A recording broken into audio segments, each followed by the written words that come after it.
大家好，欢迎收看大户世界。今天分享一个在家炸薯条的方法，成本不到5块钱，做出一大盆，孩子抢着吃。首先将土豆去皮，去皮后将土豆切成条，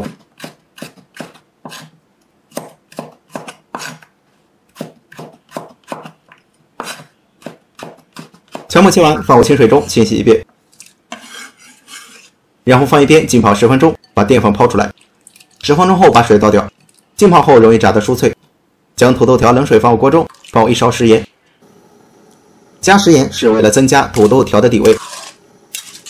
焯水至晶莹透亮，捞出来归于凉水。过凉后把土豆条放入案板上。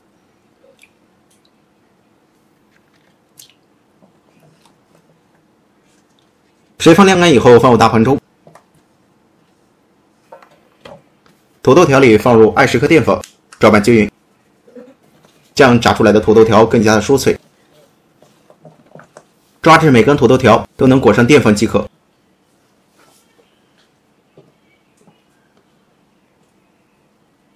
裹上保鲜膜，放冰箱冷冻1个小时，这样在炸的过程中不容易掉粉。锅烧热，多倒点食用油。油温6成热，放入土豆条进去炸。土豆条先不要搅动，把水分先炸出来。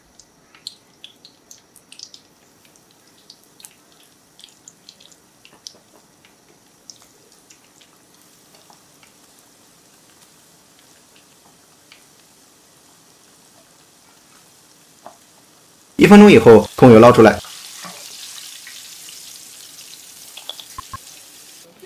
锅中油温继续升高，放入土豆条，复炸一下。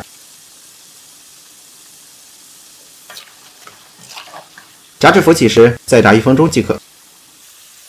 1分钟后控油捞出。